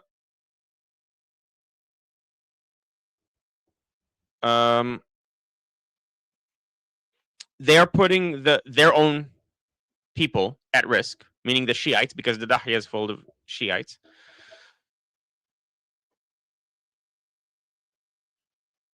Okay, so our resident Arabic speaker saying Nasar is really close to Nasrani, which is Christian in Islamic Arabic. Yeah, but Nasar so like also means victor. Like Nasr is the victory, and Nasar would be the victor. So I don't know. Maybe I missed a comment by you. So feel free to super chat, then I won't be able to miss it. Okay, forget technical experiments like this video, stick to analysis and talk. Yeah, I'll do that in the future. This is definitely an illuminating experience. I thought I'd try streaming this, but I'm not sure how well this is going to work. And also, anyone in okay, I'm gonna stop the video now. I think you got the gist. These are voices that used to be very uncommon. And now they're becoming more and more common. People are allowing themselves to say what they really feel about Israel and Israelis in Lebanon. Okay, so if there are any questions that I missed,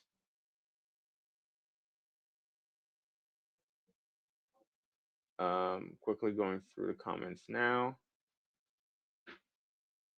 Yeah, Dajjal, fuck this app, absolutely. Yes, so Danny's saying, can we all appreciate how crazy it is that he's saying this in public and is not afraid of imminently dying? Yeah, now the overturn window has shifted drastically in Lebanon. Share from StreamYard instead of school, then I can't share school. That's the problem.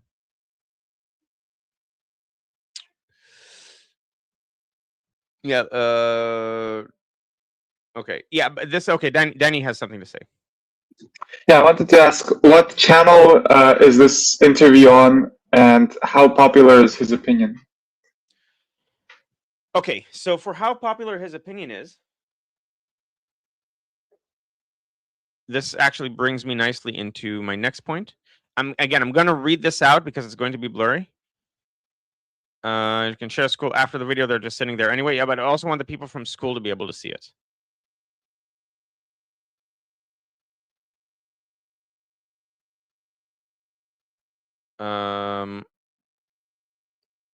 So okay, so this is what I wanted to share.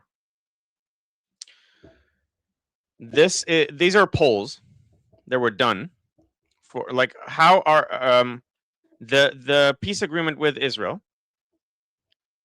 Are you for or against it, and by how much? And it goes. I'll read and translate. So this is in Arabic. The Druze, 84.2% for. 84.2% of the Druze in Lebanon support the peace agreement with Israel. The Maronites, meaning the Christians. Part of the Christians. It's one sect among the Christians. 76.5%. The Orthodox, 72.2% support. Now, among Sunnis, it's like 50-50, but leaning support. 51.6% support, 44.1% against. The Shia, however, is 92.1%. 92.1% against. So the Shia are very much against it. This was, again, from a couple months ago, from when the agreement was signed.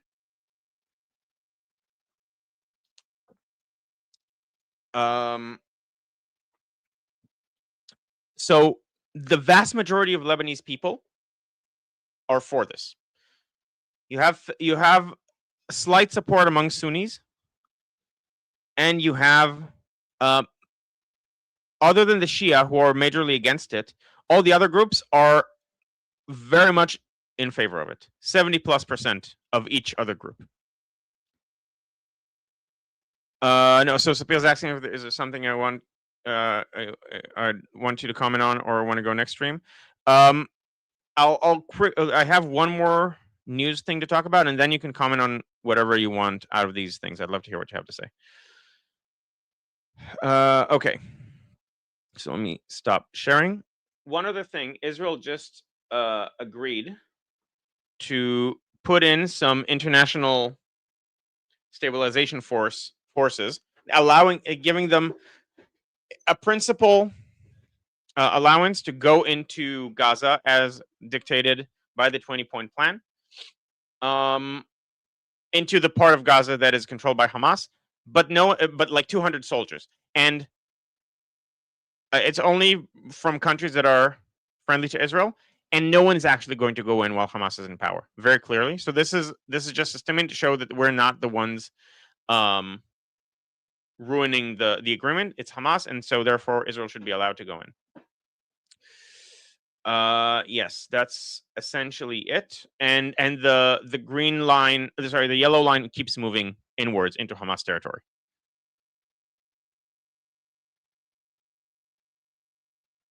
Ina Harina Barde Shavrava Barmigarde. I'm not sure what the second to last word is. I only know how to read the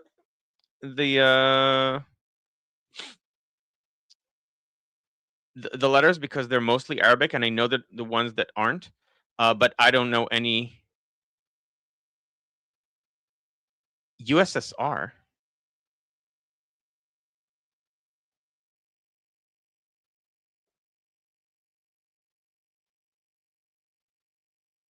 Yeah, it's not Af Makso, it's Shavravi, I guess. Yeah, it's a Yud. This is the last battle. USSR comes back. So, okay. Yeah, I know it's Persian, Steve. I read it. Inacharina Barde Pahlavi Barmigarde is the call for Pahlavi will return. Okay. So apparently it's communism.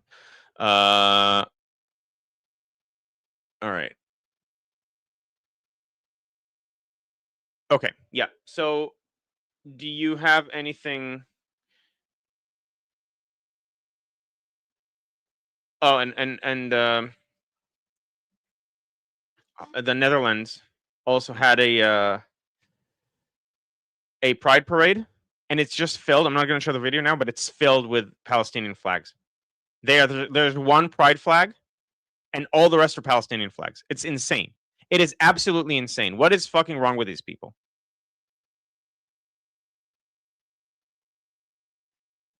Okay. Yeah. All right. Oh, and the new president of Colombia is canceling the plans to open a Colombian embassy in the Palestinian Authority areas, and also other like Islamic countries. He's canceling the embassies in them. And Naftali Bennett said in the next government he's going to declare Qatar as an enemy state. Yeah, that's it. Okay. So does anyone want to say anything about any of this?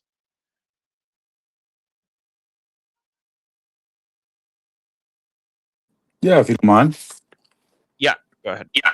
Okay, yeah, you're not kidding about Colombia. They are definitely going full back Israel and to screw everybody else, which is interesting. Also, if you guys heard, Marco Rubio went and told the ICC how many different ways they were to stuff it, Yeah. and Venezuela backed them up immediately.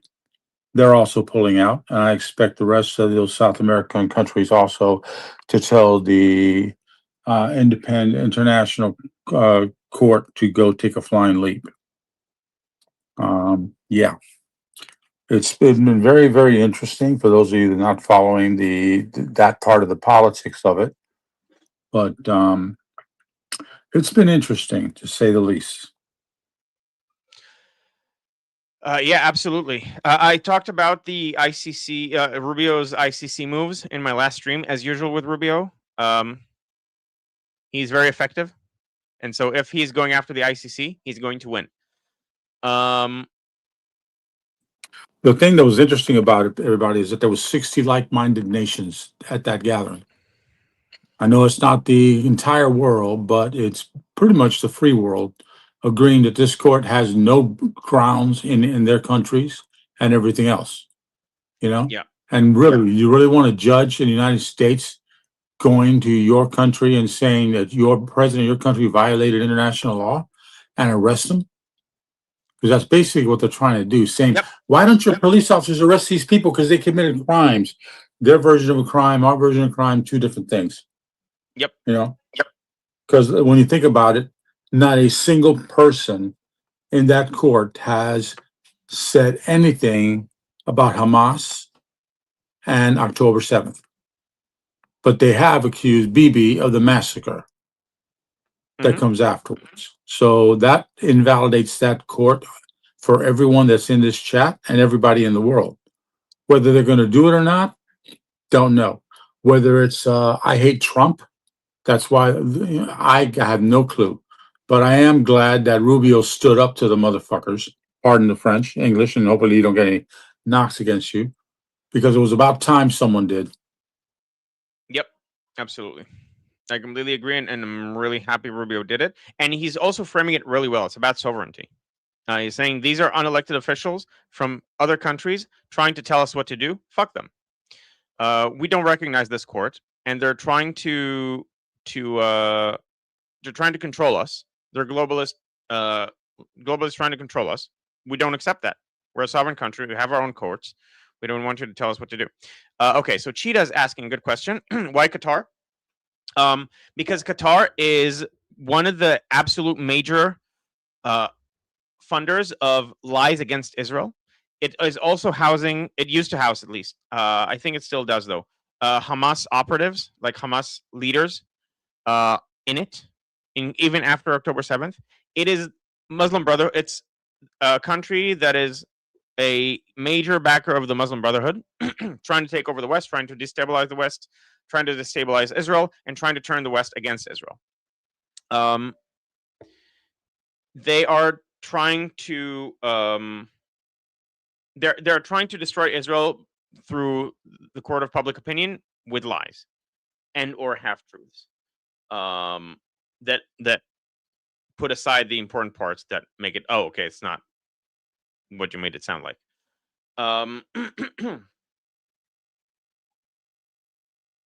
Yeah, so that's why Israel is should put Qatar on an enemy countries list. It is arguably the most destructive country to Israel, just by virtue of the amount of lies and soft soft incitement that it puts forward.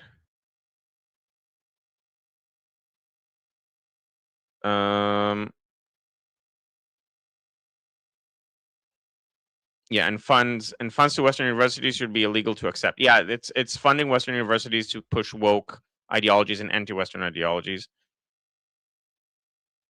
Isn't Al Jazeera based in Qatar? Yes, it is.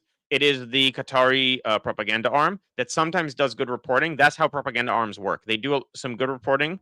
They tell like truth, so that when they push the lie, you're not going to notice. Okay, another, and so Boboism, chickens for KFC. I assume talking about the pride parade that had more Palestinian flags than pride flags. I agree. It's insane. And okay, and Mufshi is asking, unrelated, does anyone have any tips to learn Hebrew? Interesting that you should ask that, because I actually have an online course that the reason I made it is because there weren't any good resources that weren't super expensive, like $1,000 per semester. Putting in the chat now. It's also in the description. It's called Heblio. It's an online self-paced course based on my background in cognitive science and my background in language learning. You saw some of it today.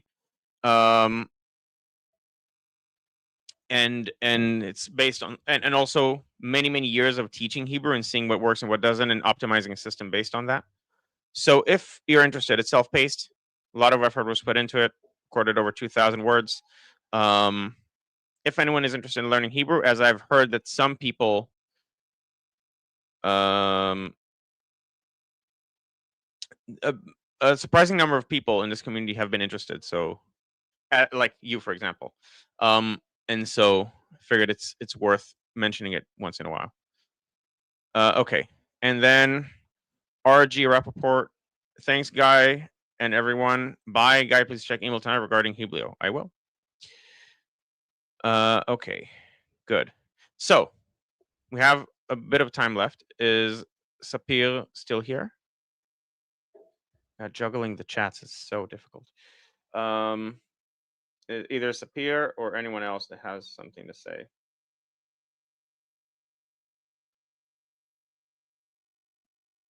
I just want to say, I think, I don't know if everybody can hear me. I think that America should also declare like Qatar an enemy state. I think that maybe if hopefully we get Rubio in next, maybe that's something we can do under his term. I think right now it's about strategizing and figuring out which enemy and targets you need to take out first. And so it's not different enemies, but there's different priorities based on location, population size, et cetera, et cetera. But yeah, I would love to see Qatar. I mean, they're clearly trying to dismantle our democracy and our sovereignty and our identity. And I mean, they're an enemy to America as well. Maybe they're more existential currently to Israel, just because of location and priority, like I said, but they're an enemy state. So I completely agree with what you're saying. Okay, I just saw a very disturbing chat that I'll have to read. Fortunately, why can't it be something simple like Jew hatred and Metzitzabapa and stuff like that? But I will read it, unfortunately. Yeah, so Hungry AJ is saying every news network is propaganda because they got to listen to their investor daddies and beliefs. Absolutely. I think this is true. So Shauna, back to you. I completely agree. And I think one of the things that would make it much easier, like one of the reasons that Qatar holds power is that it frames itself as being like the Sweden of or the Switzerland of the Middle East, in that it's completely neutral. And so it allows discussions between Iran and neighboring countries. And once the regime falls, they will not have that kind of power anymore. And also, there would not be any need for the American base there.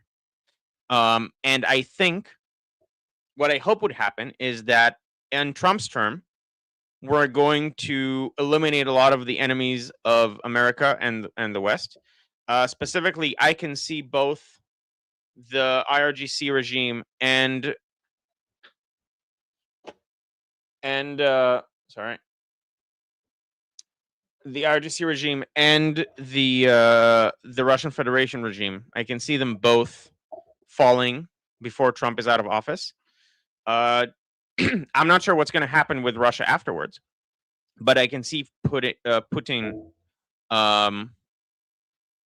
falling before the end of the regime, and then the next president, hopefully Rubio, will be able to create a golden age of international politics.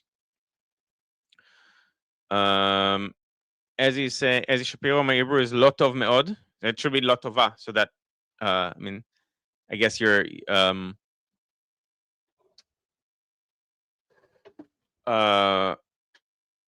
you have a point there. So yeah, I mean, again, for somehow a lot of people here, a surprising number of people here, thought that Hebrew would be relevant to them. So by all means, take a look. Okay, and this will be probably the last thing we do today before I recommend you go watch Armin in his stream with Monkey. Forcing you, Guy, to admit that I still have cat privileges with Danielle and you do not have. I have not tried having a profile picture of my cat, Rebecca. I've not tried doing that. And the operation to gain soft power over Danielle is a long-term operation. It's not, Rome wasn't built in a day, and neither was Danielle's heart taken in a day. Okay, and with that, I highly recommend everyone go watch Armin's stream with Monkey. That's going to start in less than 10 minutes. And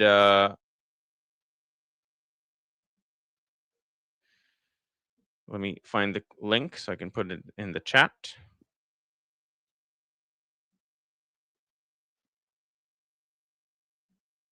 Okay, well, I found the one to Monkey's stream. It's the same stream, so go watch it on Monkey's channel. For some reason, I can't find the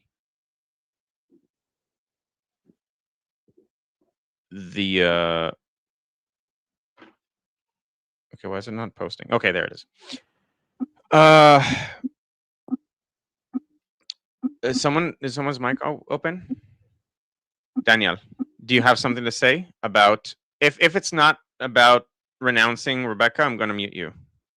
Okay. Yeah, so this is the stream. Go watch that.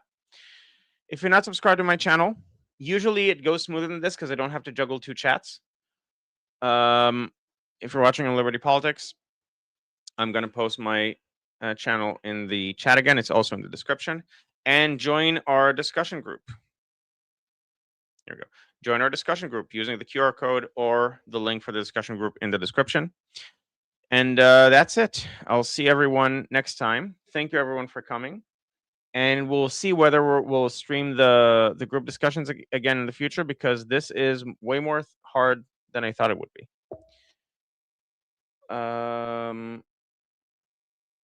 Becca saying he will never announce me. We'll see. We'll see.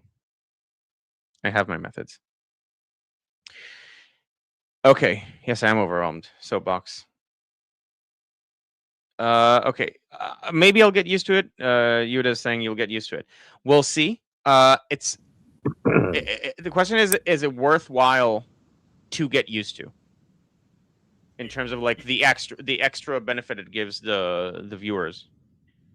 You're doing a good job, dude. Man, your insight into like all things inside of Israel and the Middle East is rare. So yeah, thank you. Keep doing it, man. It'll grow on you. I'm sure. So I'm definitely going to keep doing streams. The question is, am I going to do the discussion groups as streams? Yeah. I really hope you do. Okay. You already see that you've got like 15 people, like, and it's morning time, right?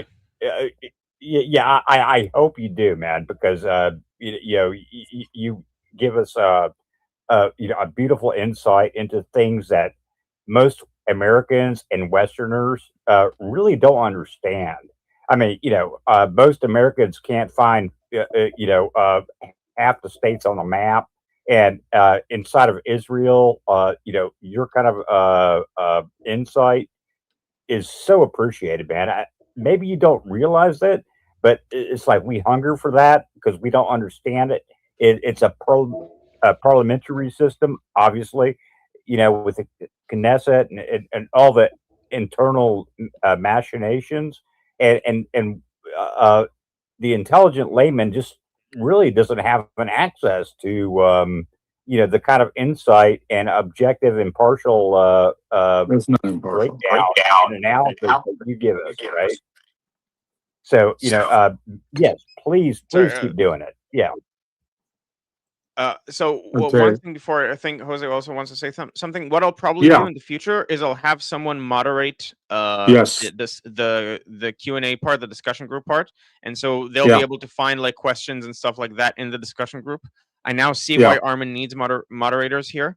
And I think that might make it easier, and they'll be able to pick up like, are there any questions? There will be someone monitoring it and letting me know. And if you can have someone also moderate the stream, your YouTube stream at the same time, it'll save you time there as well. If they can like telegram you and say, "Yo, look at this," Yeah. Okay. I don't know if that's possible or not, but yeah, it's a bit difficult. They could maybe, I don't know if they can star messages. I don't think they can. I think it's, if I have another person here, they can star messages. okay. Which often I'll have streams either with Sapir or with other Israeli guests that I think are worthwhile and have like a different opinion than I do. But at the same time, I trust them to like see all sides. And by the way, as someone said rightly, I'm not objective. I'm trying to give you all sides of issues in a way that those sides would agree is like, fair enough. You represented my side well. But I don't claim to be objective, and beware of anyone who claims to be objective, especially about topic you know nothing about, because even if it's even worse if they think they're objective, because then they're not lying to you, they're just ignorant of their own biases. Would it be more proper to state that you're impartial? Because I don't believe that a person with bias is not objective, because you can be biased against like the Islamic Republic, for example, but also objective. So that's my opinion. Right. And on your own channel, your stream, once you get bigger, and once like you have thousands and thousands of subscribers and stuff, then you'll need a moderator, because that's when the crazies come out, right? Yeah. You're growing fast, you're new, but at some point, the crazy trolls and the Russians and the jihadis will come out and and start making trouble. So that's when you got to like look for mods and stuff like that. That's my opinion. Okay. Yeah, I agree with that. So to clarify again, I'm not impartial. I think what I can do well, and I've trained at doing this, is to see, to be able to see all perspectives. And I get like my news from very varied channels, and also opinions. Like I see what everyone is saying, and I think I can tap into why from their perspective they're right. And so I think that's the important thing for allowing people to see the Israel perspective, is showing like this side thinks this for this and this reasons, and this is where I think they're right, and this is where I think they're wrong. So far what I've gathered is that like a lot of people are like people from opinions I disagree with have told me that, yes, fair enough, you represent our opinions well. Jose, you're muted. I agree with everything you said. Wait. Sorry. So Jose first. I didn't have anything else to say. I'm good. I just said that, Okay. I think you do need a moderator now because it's getting to the point where you can't do both. And I think you do Yeah. need to go and stream this live. Okay. Thank you. That's why you need a moderator now. Yeah, I need a moderator for the group discussion. I don't need a moderator for YouTube chat yet, which is what Soap was talking about. So Yeah. If it's okay for me again, we may have a different opinion on or definitional dynamic with what objective is, but you say that like you're not impartial. I disagree with that. You're just giving a layout of like all sides of what is happening in Israel with the parties and then all that without bias, without necessarily, most times, you give your own opinion, but it doesn't mean that you're non-objective. I mean, you're an epistemologist, for God's sake, so you know that, Yeah. I think you and I, are probably on the same page if we're using a couple of different terms, but that's cool. Yeah. You know. Yeah. Okay. So I have to go. But I mean, I agree. I don't want people to think that I think I'm objective. And I don't want people to think that I claim to be objective. I want people to know that I come from certain opinions. And I do my best to try to present things despite specific biases that I have, to present like the facts as best as I can. But that doesn't mean that I'm not going to make mistakes or that I should be the only source you should use for understanding Israel. Okay, everyone, please like the stream, subscribe to the channels,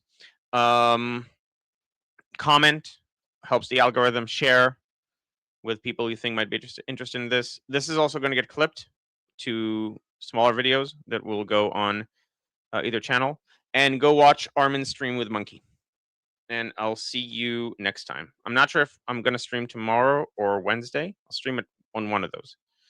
All right. See you, everybody. Bye.